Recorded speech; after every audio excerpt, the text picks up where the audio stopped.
and welcome back to the PowerSwitch, gaming's call-in talk radio show. My name is Peter Spezia, and today is February 17th, 2019. This is the 55th episode of the podcast. Thank you for tuning in. We use Discord as a means to add and drop callers to talk about video games, and switch the power that is found in a typical gaming podcast. You can join our server to participate during recordings at rhymeswithasia.com/call. On today's episode, Activision-Blizzard's layoffs and a rumor of Switch making VR moves in our headline roundup. Our main topic is Nintendo's 2019 and the top 5 takeaways from the February 13th Nintendo Direct. And then we will get to your calls if you are tuning in live on Discord. So yes, we are back. Also, mind the cut. Apologies there if you're checking out the video version. Got a nasty cut here on my forehead with a dog getting a little rambunctious and a claw just goes right across the face. So that's a little gnarly, so apologies there. But yes, back to the PowerSwitch here, gaming's call-in talk radio show. The last half of 2018 was certainly busy with Show Me Your News Ultimate and bringing that show back and committing to that on a weekly basis for all of the pre-Super Smash Bros. Ultimate hype cycle discussion and all that. But I get to certain aspects in my life and things changing here and there, and I think, what do I want to accomplish? And I can't get away from this concept. In a way, I'm kind of amazed that during the times when I step aside from it a little bit, that no one's just like, yeah, this is an idea, and that someone somewhere in the ether on the internet tries to do it. But I have really full confidence in this concept, and I really just got to be stubborn and stick to it. I know, that's what I said last time, but let's just say things are kind of narrowing me down this path here. And so we're going to get right back into it. So before we get to anyone listening, calling in live on Discord, we're going to kind of catch up on what's happening this past week. We're going to start with our headline roundup. The week began with big layoffs over at Activision-Blizzard, the big publisher, saying that they're laying off 8% of their workforce, which is about 800 people. Of course, this went in hand with Bobby Kotick, the CEO over there, saying that the company once again achieved record results in 2018, which you kind of put that with laying off some people and kind of brings big questions about the unfettered end of capitalism there. Certainly, at least that was the big reaction to people online. And of course, this was after that they're shedding Bungie and the Destiny brand to have Bungie self-publish it on their own and kind of make that their own entity. This is after that, the first couple months of 2018. That was one of the bigger stories there, certainly. Of course, it also brought people back to the idea of Satoru Iwata when he was still alive and the president of Nintendo, and cutting his own pay during the struggles of the Wii U. Also bringing calls for game developer unionization. I don't think this will be the straw that breaks that camel's back, but it's certainly another step along towards that process if we ever get to that point. So just an awful story. I hope people land on their feet, follow that, game dev hashtag on Twitter to find jobs, because certainly a lot of companies hiring, but just an awful story coming out of Activision-Blizzard there. Nintendo World Report published a write-up from Nintendo insider famous for her insight during the pre-Switch days, Emily Rogers, and her insight regarding Nintendo Switch possibly making moves towards virtual reality and being at least a test VR platform in a way as early as this year.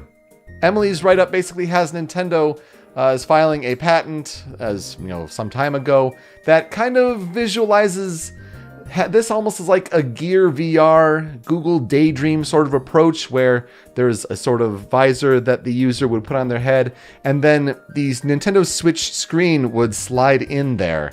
And it's not an impossible concept, it's certainly probable, though then Go Nintendo had their own sort of rumor that they reported on, probably a separate source, saying that this could be a Nintendo Labo integration as the sort of first test target, which would be interesting, I suppose, if it were real.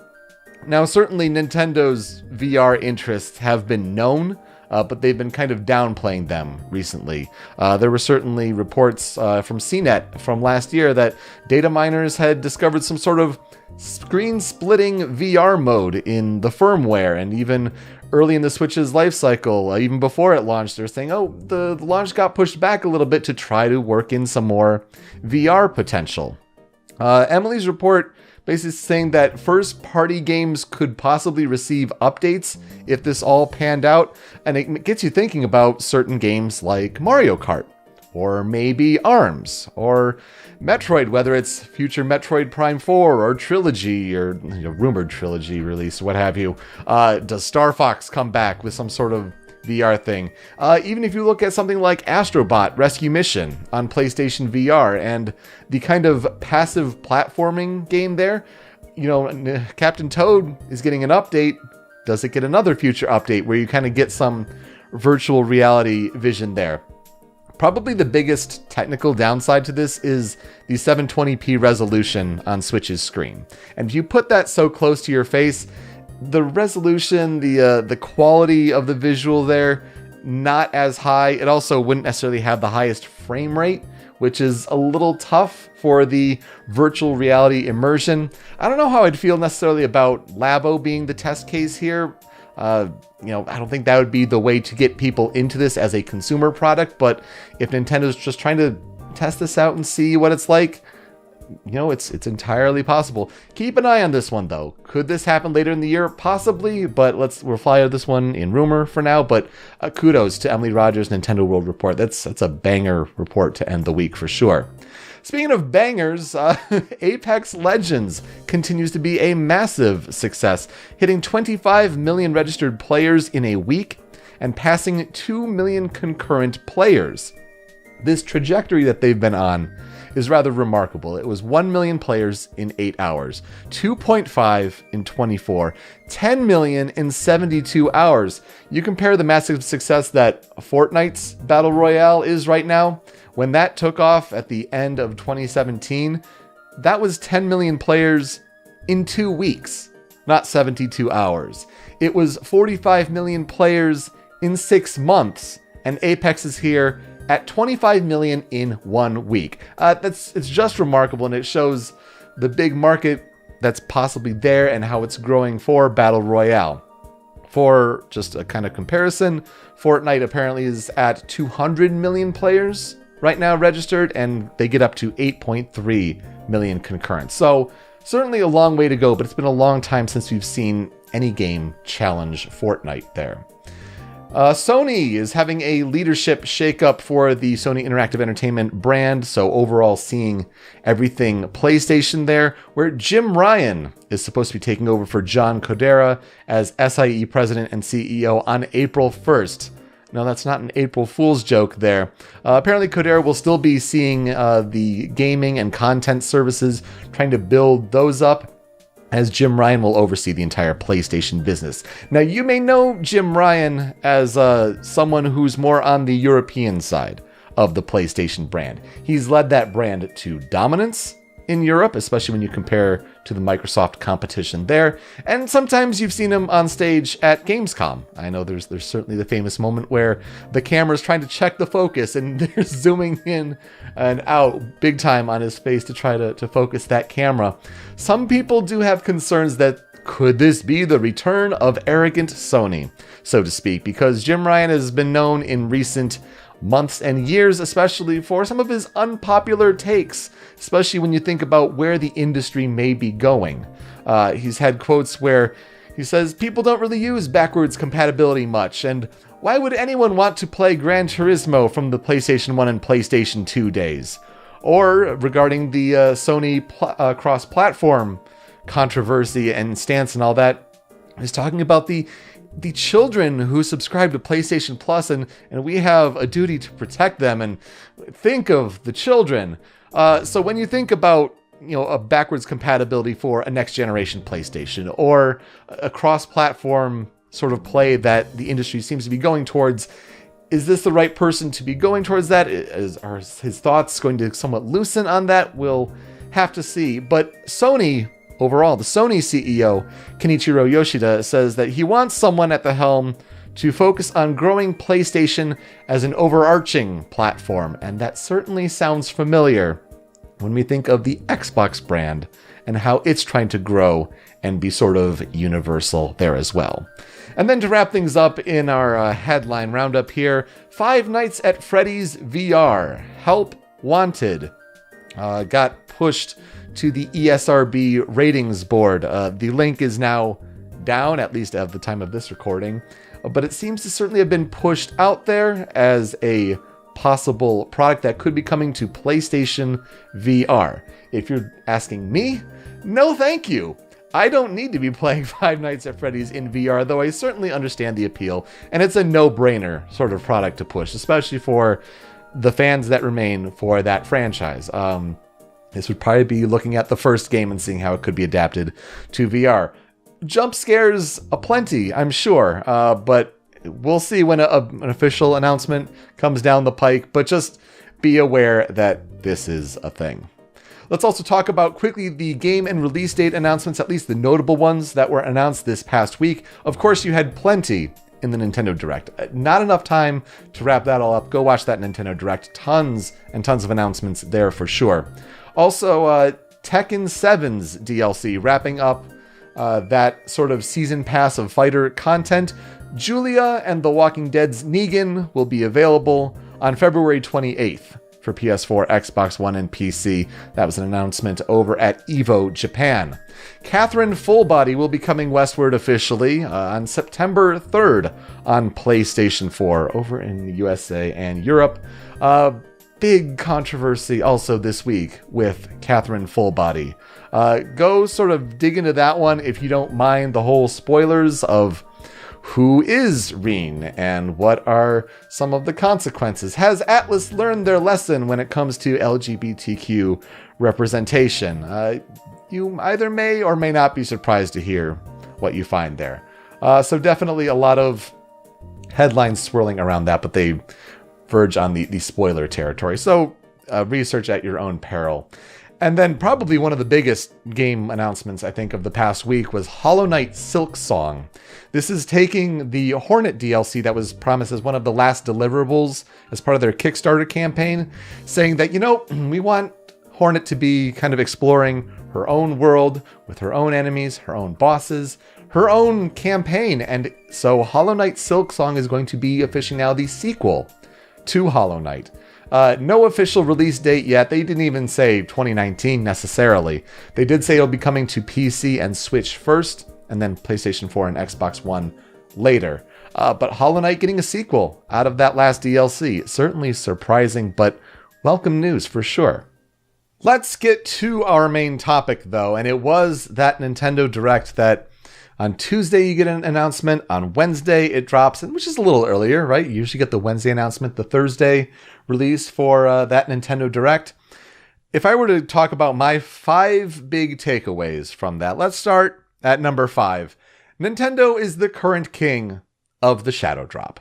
And what do I mean by that if you're not familiar with the term? It's the announcement that this is out right now. And certainly other companies are doing an okay job at that from here and there. But when you're talking about a Nintendo Direct and all the announcements therein, and you're talking in that Direct 4 announcements of things that you can download right now or later today, that was huge. Of course, the big one, Tetris 99, which in a time where, Anthem is coming out next week and the industry almost wants people to gear up for that. It's a big BioWare game. EA certainly wants people to be gearing up for Anthem. Tetris 99 just comes in out of nowhere. Free download. Tetris Battle Royale. Just doing crazy numbers over on Twitch. Certainly delivering a big promise, an addicting sort of gameplay style. Tetris 99 doing big things, but also to say, the demo for Yoshi's Crafted World, the demo for Daemon X Machina, which that'll also follow up with surveys, and we'll see if that game will actually hit this year. It sounds like there's still a lot of work to be done with Daemon X Machina, but I mean, Yoshi, we're almost a month away from that hitting Switch. And then Final Fantasy IX somehow gets the jump before 7 and launches before that. Go figure how that works. But Nintendo is right now the king of that shadow drop, and it helps when you have Nintendo Directs like this. You could look at Xbox and say, the Inside Xbox program, they could do great things with that, but they don't necessarily. So kudos to Nintendo. It's big when you say, go check this out now, and it's free, or in certain cases. But, also good partnership there with Square Enix to bring those Final Fantasy games over.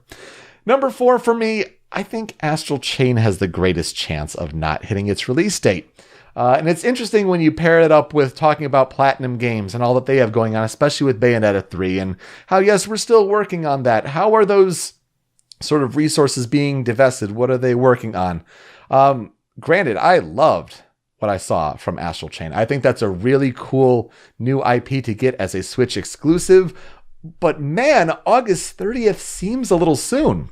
It was especially interesting to watch that trailer. And I'm sure if you're like me, you're listening to this show and you have a pretty good working knowledge of games, and just try to figure out what is it we're looking at here. Because you start watching that trailer and certain aspects of it made me think kind of Monolith Soft. And it's like, I don't know if it's Xenoblade. Is it a new IP from them? We've seen this kind of trailer where you get the character walking and it's the wide landscape. I mean, it's like that Xenoblade X sort of trailer, right?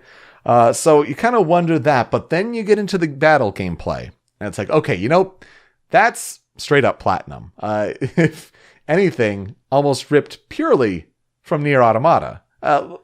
Just you look at that sort of combat style, like clearly Platinum there. And then, but then you're seeing like this is a new IP, like nothing's lining up as far as other franchises go.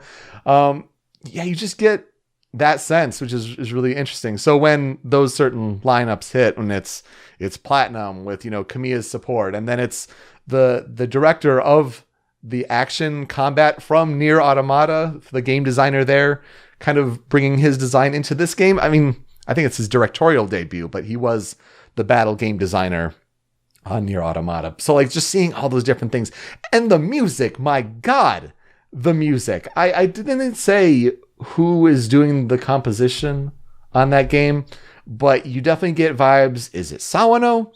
Is it Keiichi Okabe, coming over from Nier Automata? Or just bringing a lot of those elements into a new Switch IP there. That hit when, they had that monster on the wall and he's shooting down that purple beam. The music hit there. So good. It sounded so much like either Sawano or Okabe. So just a fantastic trailer. I'm excited about it, don't get me wrong, but I feel like that's too soon to announce a release date, and I could see that slipping out of all the games that were announced for sure. Number 3, Dragon Quest Overkill is likely setting up a future Super Smash Bros. Announcement. Now, don't get me wrong, that Super Smash Bros. Segment, a little disappointing. You had, we're announcing 3.0 this spring. Oh man, that's really quick. We just got 2.0. What's going on? What's in it? Find out next time. Like, really? Okay, and we get the Joker coming in and we see his back, and at least we get the news that it'll be before the end of April that we get Joker as the first fighter in that fighter pass, the launching at that time. So we got to think of what's next. What's the next character? And if you follow the Super Smash Bros. Rumor mill, you know that Dragon Quest there's so many things lining up that whether it's, hacking in and seeing different code words, and Brave is there as a code word for fighter number 2, or game designers posting that Dragon Quest shield there, or just different other things here and there. To have a segment of about 5 minutes all about Dragon Quest XI-S Echoes of an Elusive Age Definitive Edition. Just bravo Square on that title. I mean, my God. But to say that that's going to be for fall 2018 with new content, orchestral score, new side stories for your party, all that, I mean, fantastic. But we didn't need 5 minutes. And if anything, I think that's probably setting the stage for when they eventually announce, here's the next character from Smash Brothers. The rumor being it's either would be Luminary from Dragon Quest XI, or more likely Erdrick from Dragon Quest III in particular, that kind of classic Toriyama character. So it could be either of those, and Sakurai's Wild Ride could certainly surprise us, and it could be someone totally different, not even Square Enix. But That being said, it was a little unusual to see so much Dragon Quest, especially coming off of Builders 2. It's almost like they were trying to set the stage for something in the future. Number 2, Super Mario Maker 2 was inevitable. It was just a matter of when. Fantastic way to start off the Direct, of course, with seeing Super Mario World and just immediately, Mario Maker 2. Could it be deluxe? You kind of get the inklings there, but no, they dropped that 2 in there. They're adding so much. If you think about Super Mario Maker and what it was at the time for Wii U, just as far as a player base, a creative platform, but also just a YouTube juggernaut in terms of content. People making Twitch channels, YouTube channels, all sorts of YouTube videos. But the game hasn't been updated in almost 3 years. And now you bring this out and they're adding so much. Of course, the first notable thing being Super Mario 3D World, kind of implementing that in a 2D platform, which should be interesting, but it's adding the cat suit, it's adding certain enemies, it's adding those sort of mechanics there on top of what already existed with New Super Mario Bros. U. Man, that's a big deal. And it makes sense that they're doing 2 because the talk for a long time was that they might not be able to bring over all of the levels from Super Mario Maker. That's fine. Give it just a fresh coat of paint, go from scratch, and see what happens from there.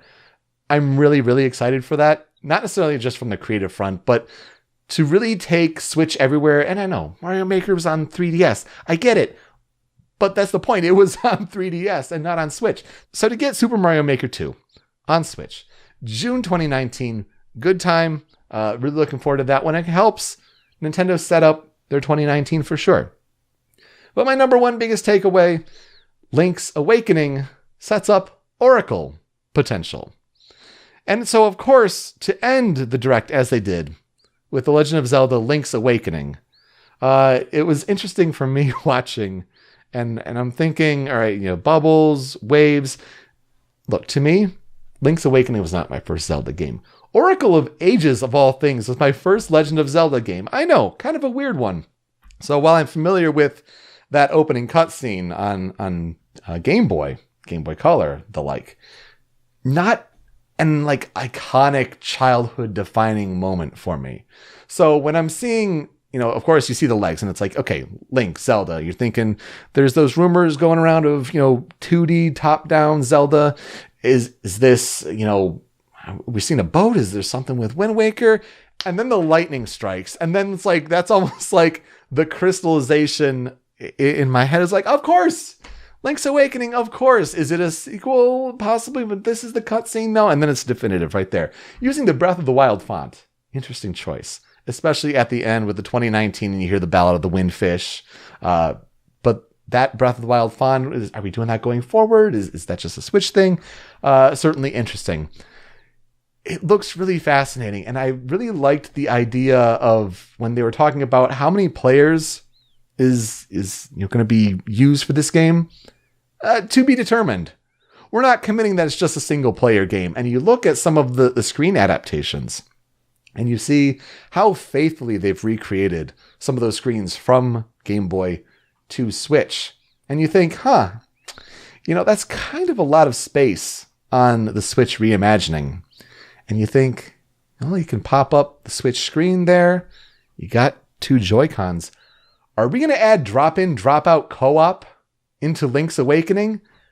It'd be fascinating. And they could certainly do it, especially if they've added some of that screen space and some of the scaling there. Could be fantastic. The art style, get people out of your life if they say it looks terrible, because that's the same old tired Wind Waker argument from 15 years ago. Get that out of here. So you don't need that negativity in your life. It looks fantastic. It's a great choice. But it does make you wonder, and it's the whole Switch in a nutshell, right? It's taking what were console games, what were handheld games, and Nintendo is now bolstering a very strong software lineup where this is now all on Switch. Hell, this could have easily been the 3DS's swan song, and it isn't. It's on Switch. So now we're seeing, okay, well, maybe there's going to be a console quality, like, so to speak, Zelda, and you're talking about are they going to do a Majora's Mask kind of thing where they try to turn around the Breath of the Wild engine for something new for maybe either next year or 2 years from now? But then what goes after that? Are we going to alternate styles? And it makes you think, if you're going to try to take this Game Boy game, are the Oracle games hands off? I'm sure Nintendo can work nicely with Capcom for some sort of deal there. But then it's Oracle games. Do we do something with Minish Cap? Or just do we do a whole new top-down original game just all on our own? It shows the power of the Switch when you have that sort of archive of games to go back to, but just also these different styles of franchises in the past that used to be console, used to be handheld, all brought on one platform together. It really is a magical time. So when we're looking at Nintendo's 2019, we're looking at March, and we've got Yoshi's Crafted World and also Kirby's Extra Epic Yarn, which very well may be the last Nintendo first-party game on Nintendo 3DS, which could be a sad time, but it shows you where the system's at and the incredible run, honestly, that it's had. But focus on Switch certainly going forward. In April, you have Box Boy and Box Girl, also announced in the Nintendo Direct. Nothing announced in May at the moment, which is certainly interesting, but I'm sure something can fill that spot there. June is Super Mario Maker 2. July, Fire Emblem Three Houses. I know I didn't touch on that. That was the big focus of the Direct, so to speak. I'm still not perfectly sold, but that's just a quick take. It's probably going to be fine. At least the strategy combat, it's going to be fine. But what about the side stuff? You're hearing reports of, Koei Tecmo helping out with things. Does that hinder it? Is it like Hogwarts but fantasy, but we're picking houses almost like Pokemon Go with the red, blue, yellow? I don't know. They got some more work to do to sell me personally. And then August, for now, Astral Chain. And we'll see, where Zelda falls later in the year. But if you're just looking at, what could be rumored, what Switch's slate could possibly be, just speculating going forward, it's kind of insane if you think about it. It's that console. It's that handheld sort of contingent. So let's think about what's known right now. What do we know is coming down the pike, whether it's very soon or whether it's several years away? We know about Super Smash Bros. Ultimate DLC. Whether it's just this first fighter pack, do they get a second fighter pack? We know that at least those 5 characters are coming. Animal Crossing. That's going to be a big one, at least at E3, but that's supposed to be coming. I mean, my God, Pokemon Generation 8. If we're talking about a Switch Lite or anything coming like that, if that's going to happen this year, that has to be paired with Pokemon Gen 8, and that's going to be a juggernaut. That's going to be another huge software hit. Luigi's Mansion 3. I hope you didn't forget about that one, because that'll also be very big. And then there's the 2 sort of unknowns in the ether right now, right? It's Bayonetta 3. It's Metroid Prime 4. They'll take some time, but just remember, we know that they're out there going forward. As far as what's rumored, and when people are starting to make these Nintendo Direct predictions, and they think they're so smart, and what are they going to add in there? Metroid Prime Trilogy, people talk about it as if it's been done for a while, and the Metroid Prime 4 delay kind of messed up the plans, but people think Trilogy is going to be coming to Switch, and man, I'll tell you, that'd be a great one. Let's be real. Also, they got to buff up that Switch Online database. So another rumor is Super Nintendo games. I mean, there was that data mine that had those 22 games in there. That's got to be coming sometime, right? Also, what Wii U games are left to possibly port? I mean, we're looking at games like Pikmin 3, The Wonderful 101, and I'm honestly, if Super Mario 3D World is going to be in Super Mario Maker 2 before that game is on Switch, you got to think that one's coming eventually. Maybe they're giving the break after, New Super Mario Bros. U Deluxe. Give it a little time, but that's got to be coming if we're talking about the last big Wii U ports. And then there's a category of, is it even real? We're talking about games like Star Fox Grand Prix, the supposed retro title that were big E3 rumors last year, and then we're hearing things like, I don't know. I mean, with all of the that Ubisoft game, the Starlink, Battle for Atlas, they're really pushing up all the Star Fox stuff. I don't know, did Grand Prix get put to the back burner? Was it even real in the first place? It makes you wonder. Also, what happened with Miyamoto back in the day and talking about Pikmin 4? I hope he wasn't talking about, hey, Pikmin being a Pikmin 4. That would certainly be disappointing. Some people are also talking about, is Trilogy going to be a release on Wii U? Get all those Pikmin games there? I don't know, possibly. And then, of course, the classic, Mother 3. Is it even real? But you look at all of these combined with what has been announced, what still could be announced, and what we still just need to know more about, but we know is a known quantity. Going to be a big future for Nintendo Switch on the software front, and it makes sense. And we're not even considering all these DLC updates. Do we get anything for Mario Odyssey? Is more stuff for Mario Kart coming? I keep hitting on Mario, but Super Mario Party, there got to be more boards, right? So Nintendo has a lot on their plate with all those console ideas, with all those handheld ideas, finally realized in one. So that is what I have to say. When we come back, we will get to the callers. If anyone's listening there on rhymeswithasia.com/call, you can talk about the main topic, headlines, games you're playing recently, anything is on the table. That's when we come back here on the Power Switch.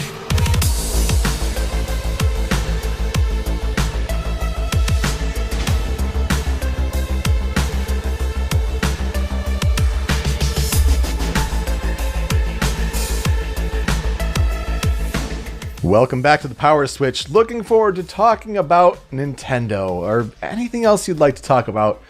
But as you can tell from that main topic, there's a lot to touch on. So let's see what you have to say. Joining us from Texas, Jesse, welcome back to the Power Switch. How you doing? Hey, good to be back. It's been a while since we've had a Power Switch episode. It has been a while, but I appreciate you chiming in and being on that caller board. So what would you like to talk about today?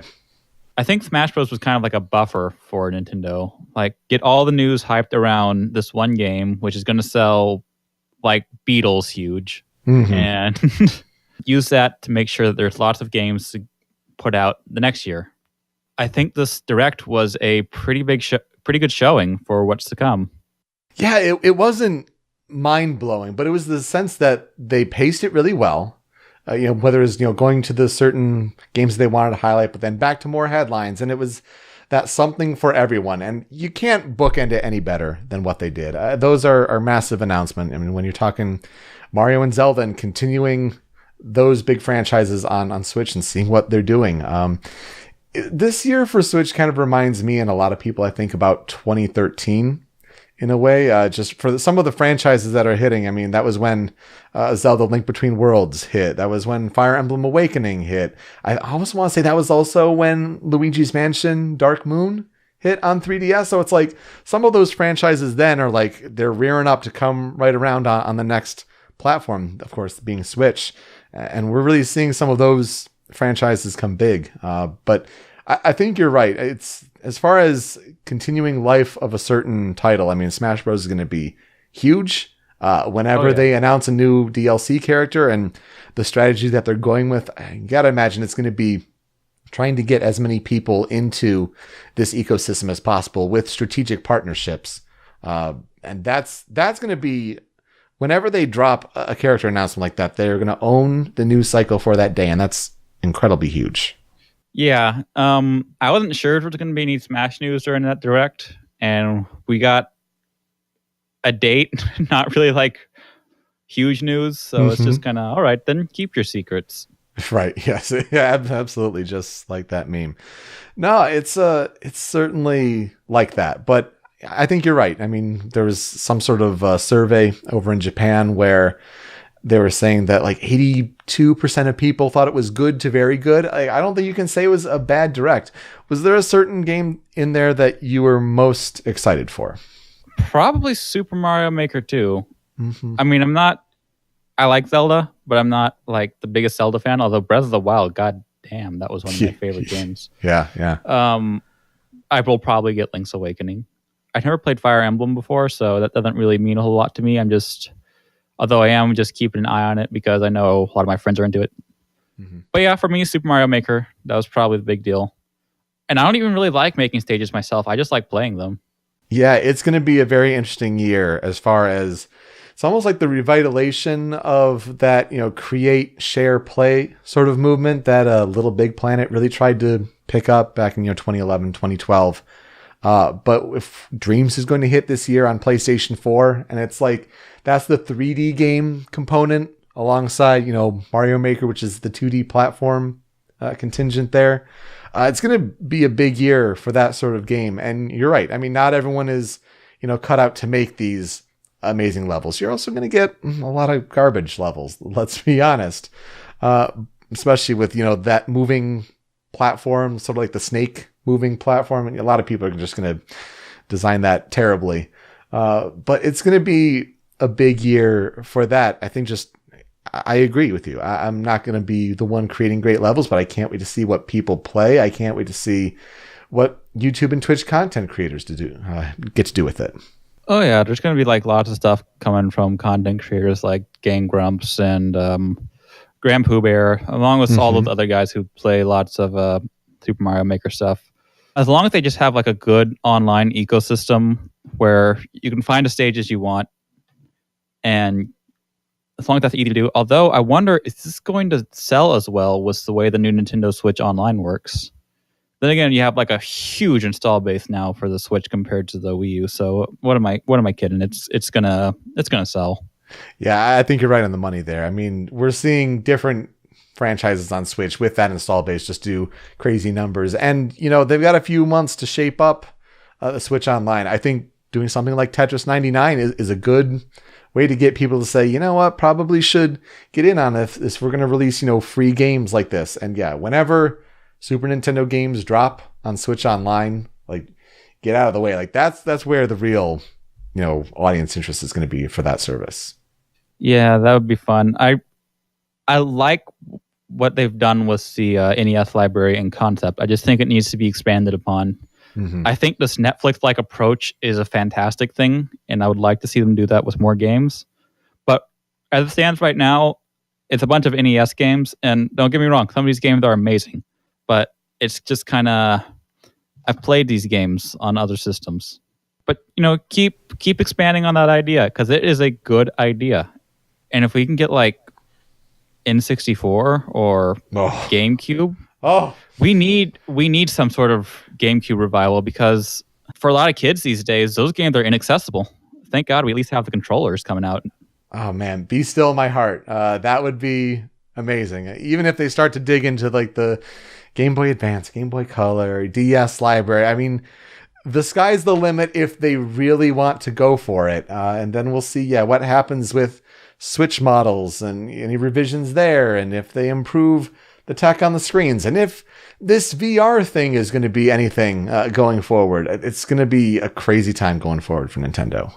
Before we go, I got one thing for you. Forget Super Nintendo on Switch Online. Once the VR headset, we're bringing it back. Get ready for Virtual Boy Online Library. Oh man, get Reggie going. He's training like that. Entirely possible. If they didn't bring it back on 3DS with that 3D there, like, this would be the perfect way. And I don't know. I want to maybe play some Wario Land, play some tennis. I don't know. That'd be fantastic. All part of that Netflix-like subscription. Well, Jesse, great insight. Thank you for calling in. Anything you'd like to plug before you go?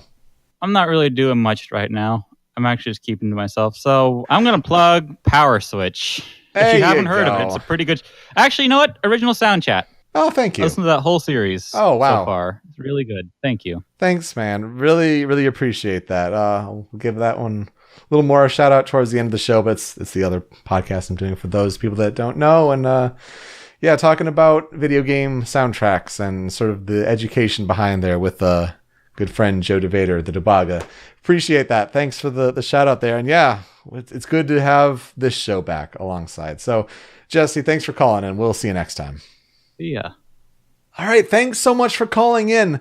Let's start wrapping things up here. Here are the games, the key ones at least, that are coming out this week. Steins Gate Elite is coming to PlayStation 4 and Switch on Tuesday, February 19th.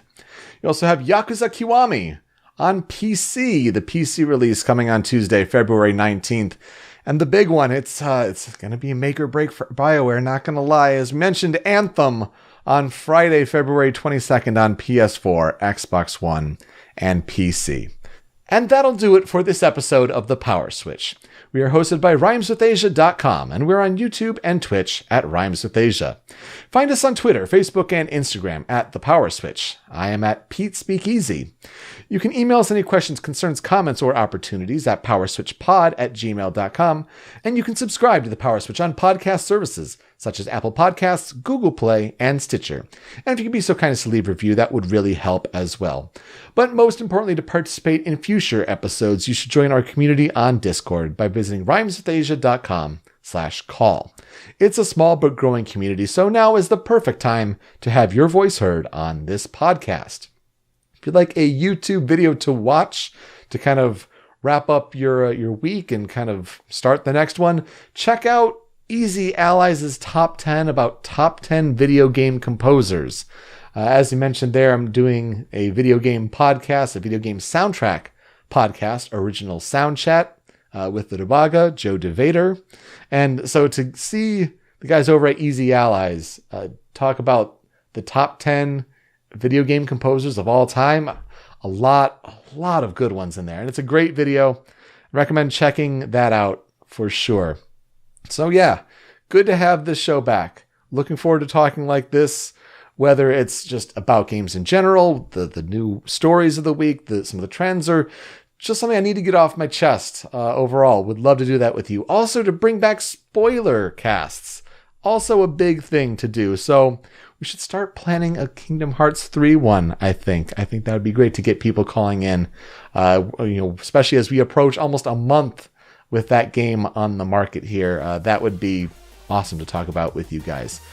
But please stay tuned to that Discord channel overall as everything develops.